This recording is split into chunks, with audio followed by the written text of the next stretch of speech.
Nobody do. That's backwards. It should be the other way around. But you gotta wake up. Let me do this real fast here, and so I can burn out of time. And then I saw your hand, right? Okay. Oh, on the end of James. Just two quick things about this whole conversation. First of all, I had a very close friend of mine commit suicide a little over 3 years ago, and if we were having this conversation like a couple months ago, I would be an emotional wreck. Yeah. Because it was such a sensitive issue for me. Like, I would have thoughts flying through my head with a quickness. Like, it was... That's right. The thoughts flying through your head. I would probably be getting up and yelling at you like, you don't know what you're talking about. Yeah. But ever since kind of getting involved in all this, it's like I'm seeing everything in a whole new light now. And when I think about my friend and what happened, it's like I'm seeing it with a clear perspective now. Absolutely. I'm not seeing it with all the emotion, all the anger, all the upsetness, all that stuff. And I can kind of see it for what it is, because the other side of it is this whole mental health thing. She went into her doctor because she was depressed, and I never made sense to me because she never seemed all that depressed. It's like any other young person, right? It's like you have your issues, you deal with them. Don't start calling it depression. Don't start calling it anxiety, because that's when. That's right. That's when stuff Don't starts give it going those names. It's a spiritual issue. And she would go to this doctor, and she's telling me, "Oh, this doctor is like she's in all these great psychology journals and all this stuff. She's well renowned, blah blah blah." And she told me they put her on these prescription antidepressants, and I'm looking it up. This is like one of the more extreme pharmaceutical ones too. Like, it's like the one that you put people on like as a very last resort, apparently. Yes. And I just saw her personality go from like day to night. Yeah. Like, she was a completely different person. And then that's when you hear all those side effects, like, oh, might cause suicidal thoughts, yada yada. And she was telling me, she was like, yeah, she was thinking about killing herself. I'm like, well, get off the drugs. That's right. And then, but now this particular pharmaceutical, you can't just go off cold turkey. You have to start weaning it off.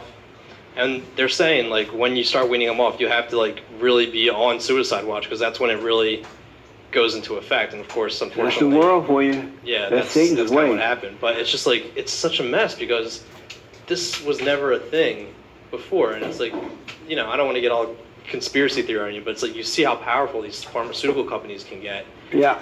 They're no different than, like, a drug pusher on the street. If you really pay attention to the world out there, it's all about control. Mm-hmm. And the purpose of controlling is to make money and fame for themselves. That's why they call themselves experts and preachers and doctors and psychiatrists, because you hear those names, automatically you're going to trust them. And now you can go into their office and they can feed you whatever they want. But if you thought for yourself, you can see for yourself, they can't do that to you. They really can't. They'll give you medication and there's nothing wrong. But because they're making money with the pharmaceutical companies and they got a little thing going on, but they live off of you not being in control of your own life. They really do. And they are no good. They're all evil. Pure evil.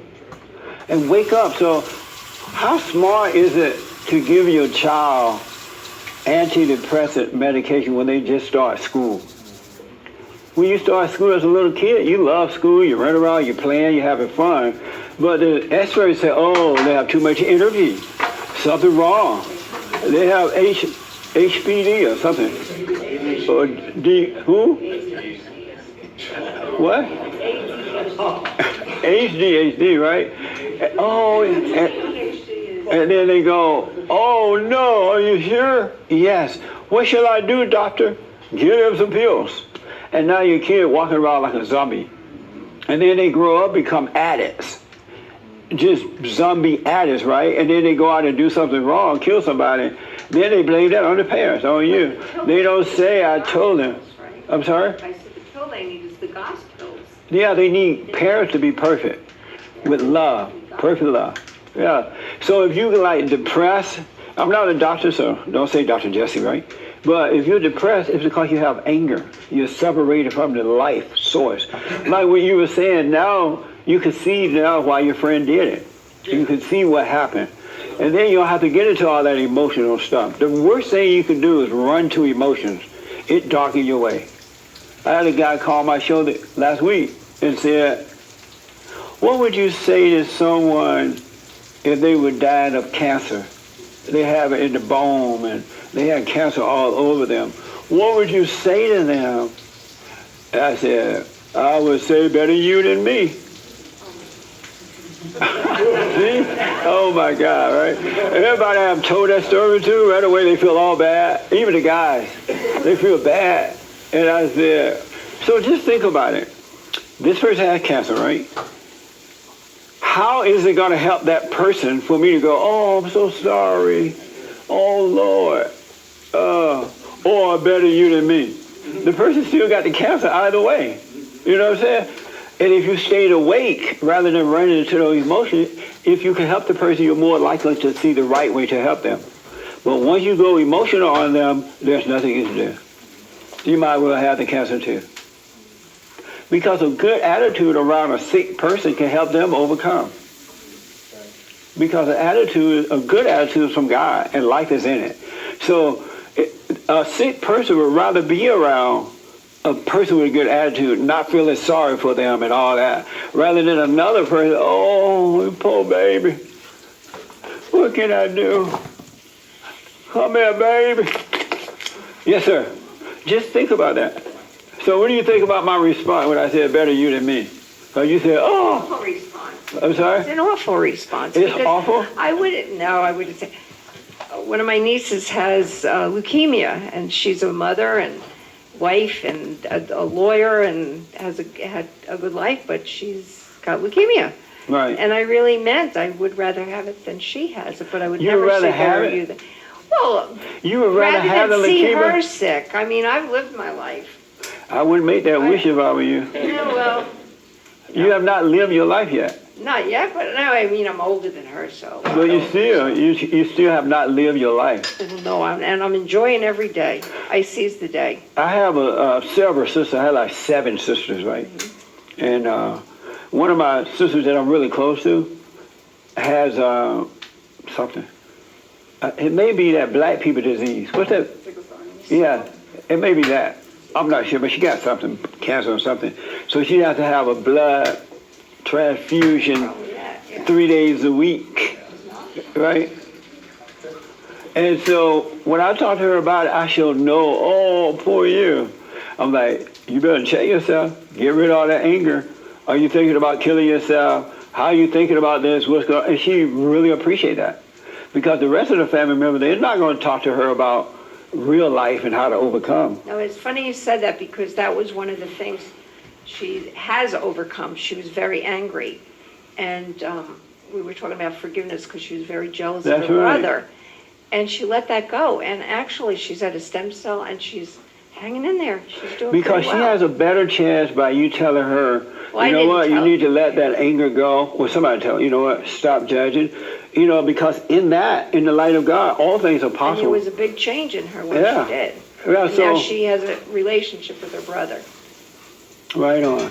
So you get away from all the emotional stuff. There's a time to mourn. Somebody died. Okay, you mourn 3 days. Wash your face and forget it. You know what I'm saying? Forget about it. But it's all worldly. It's of Satan. It's not of God. It's not. Do you think God was crying while Jesus was about to be killed on the cross, nailed to the cross? You think God stood up there going, oh, my one and only child, my poor baby. Look how they treated him. Oh, no, not the nail. Look at them, they're making him carry his own cross. Wait a minute, baby, I can't help you. That was his only begotten son. Do you think that's how he was acting? Better you than me. No, God up there. Ooh. No wonder I had just one child. Better you than me. That's when I sent my son. I didn't want to go through all that. Anyway, go ahead. Just 2 quick comments. You know what's interesting with this pastor and the suicide in that business? Yes. It reminds me of John chapter 3 when he's talking to Nicodemus, and Nicodemus was a religious person. He was like a somebody in the church. And when Jesus, he's saying, what do I got to do to go to heaven. He's like, you got to be born again. Yeah. And he's like, what am I supposed to do? Get back in the womb of my mom and then somehow pop out again? Right. And he was saying, well, how are you gonna, if you're so big in the church, how do you not understand these spiritual things? You're teaching people, but you don't even have the insight, basically. And it seems like just with this pastor, like he went to Bible school, he got introduced to whatever Christian churches are about nowadays, and he didn't have the answer. Right. And he didn't have the spiritual discernment because he wasn't born again. And that's where the whole born again word came from. He's like, you got to be born again. He didn't get it. So this guy, I don't know if he necessarily got it either. Yeah, And my thing is we're not, once you're born again, you're not of the world anymore. You don't sound like them, act like them. You have faith in life. You have faith in the source that gives life, right? So you're not supposed to be falling for this stuff, doom and gloom, and out of it, and believe these lies. Pastor Greg Laurie said, he's the head pastor, he said, if you are someone you know is struggling with suicidal thoughts, please reach out for help. Go to the world and get help. You know what I'm saying? I would say if you're having suicidal thoughts, drop the anger, forgive. Because if you don't have anger, which is the nature of Satan, you're not going to have all those thoughts and things. And even if Satan he might come and try to tempt you with it, it won't work. It will not work because you know the voice of God as opposed to the voice of darkness. You will know. He will protect you, but you must be born again. All right? Any questions about that? All right. You gotta stop listening. These people are crazy. I never been to this church, and I would never go now. Well, I would go if I was gonna speak there. I'll reach out to help, but this is all whacked up stuff. How you gonna? I know preachers who, if congregations members in their church were depressed or had marital issues or dating issues, they would send them outside to a so-called worldly expert rather than counsel with them themselves. Isn't that like crazy? How are you going to send, it's a spiritual issue, you're going to send your member of your church out to the world, to a therapist or counselor of the world or a psychiatrist, or you got to be crazy to go to a psychiatrist. Why would a preacher not know what to do to tell you how to overcome it? He's working on behalf of God. He's representing God. Why wouldn't he be able to tell you what to do? What is it that the world with a degree going to tell you that he doesn't already know? But a lot of preachers are doing that. You'd be surprised at the congregations that are on antidepressant medication. Sit up in church, praise the Lord, half high. Like, praise the Lord. High. Not off God, but off worldly pills and things. We got to wake up. We can take back the country, we can take back our families, because greater is he that's in us than he that's in the world. You really can, but you must be born again. All right? Okay. Did I see your hand? You have the last word. I have a story. I'm sorry? I said, I just wanted to let you know, tell you, I used to go to the churches that you're talking about before I was born again, and I came here and I became born again. And then one of my friends, my new friends, I went to his church, and it was amazing. It was cool seeing, being to a church like that after being born again, just because it was so clear to see everything. And the preacher, they were there all day. I was at the church all day, and the first preacher, he was talking, I was lecturing. I was trying to grasp what he was saying, but I did feel like I was in college failing my classes. And then he said something that stood out to me. He said, blessed are those who don't see and still believe. And then he said, that's all of us here. And he included himself in that.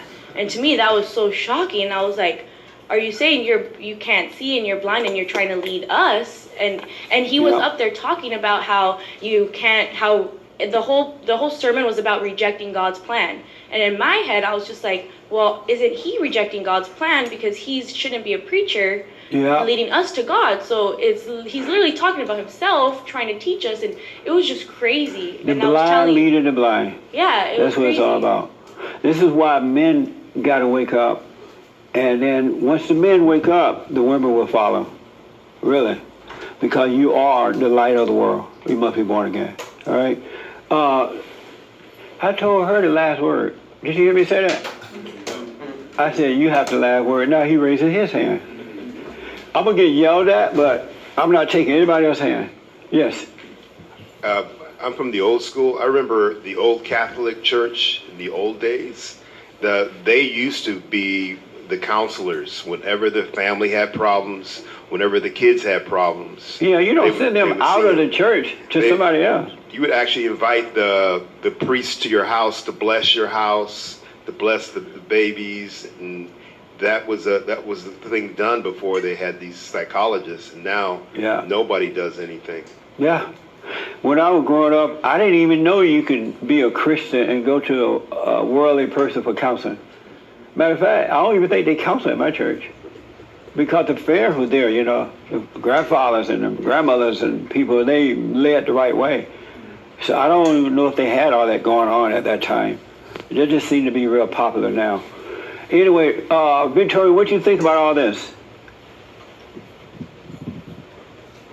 I'm just taking it in. I haven't heard anything yet that I disagree with. Okay.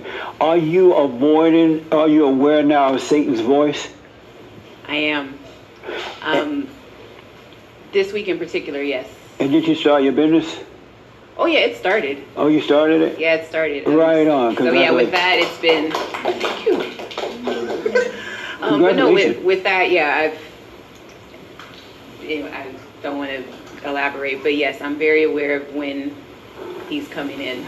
I'm telling you, if you start a business or whatever, Satan get involved in everything. Satan is all involved in all this stuff.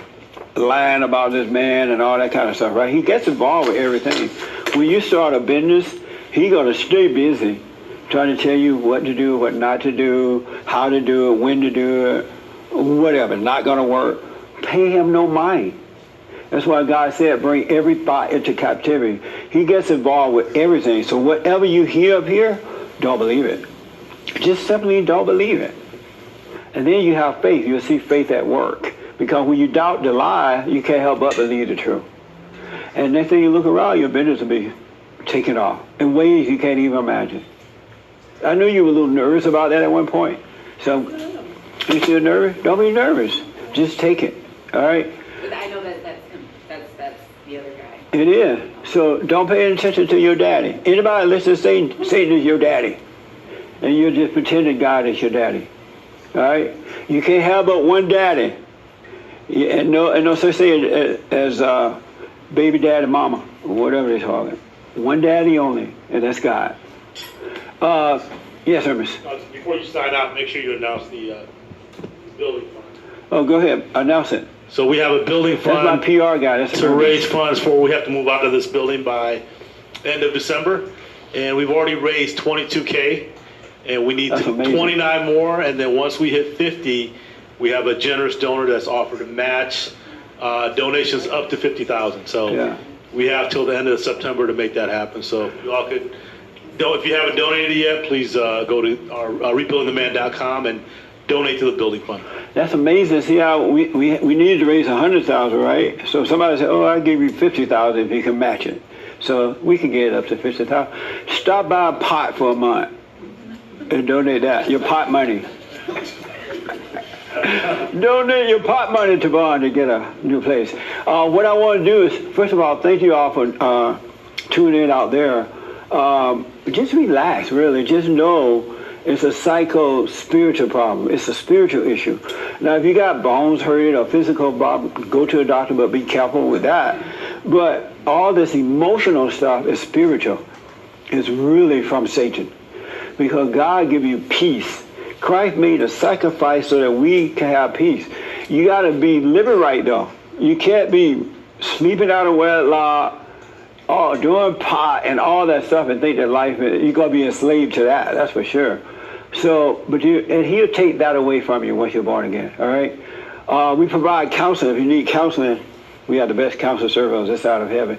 We are having a women's forum this Thursday night for ladies only at 7 p.m. We were considering not having it because the ladies are kind of lazy and don't show up.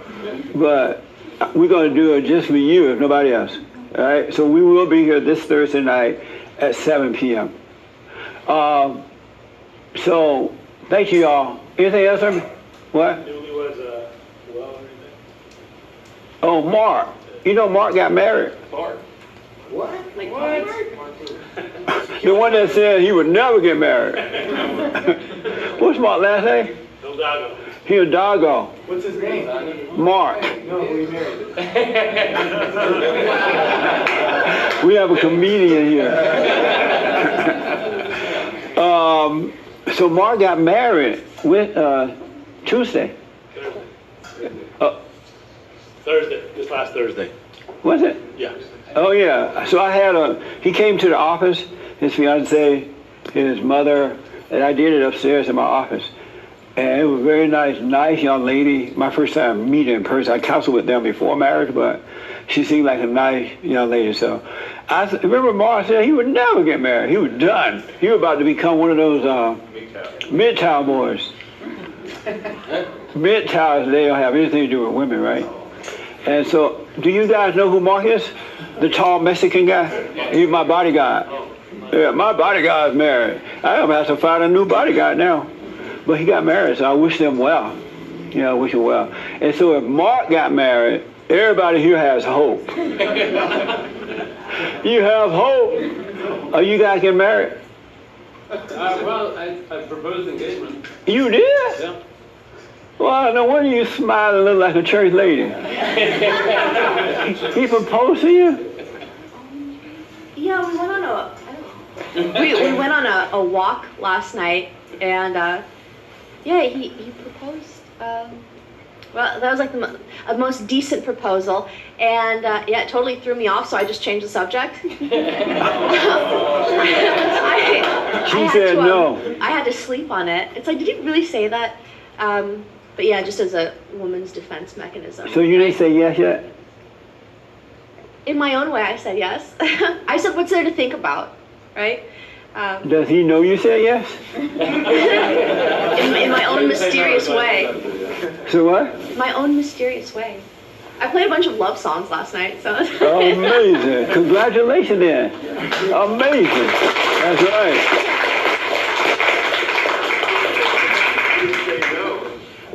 You didn't say no, so. The Me Too crowd gonna get you. But no be no. So don't worry, somebody's gonna come by, they're just gonna ask you, you're gonna say yes. All right? But congratulations. That's amazing, Chris. You're gonna get married? That's amazing. If the Lord is what is it? The Lord is willing, and the And the creek don't rise. Congratulations. You want a husband, Big Terry? We got to. I know, you saw how I lit up. Yeah, Big Terry looked like, I want one. Where's my husband? We'll find you one. No, I was on the fence about it, but I've seen the light. I want one. Yeah. I totally do. That's right. Like, that's just how it's supposed to be. It'll happen. Oh. It really will. I do. All right. Are you looking for a wife? Uh-huh. You recognize him? Oh, that's Richard. Wow. What made you shave? He had this long beard. What? Do you want a shaved guy or unshaved guy? Why'd you shave? It was hot. Oh, what? Yeah, I got no AC at the house. Oh, okay. All right, because you had a long one, right? Yeah. Yeah. Wow, you look younger, man. Thank you. So you're not looking for a wife yet? I mean, I'm open to it now. I used to not want it. A match made in heaven.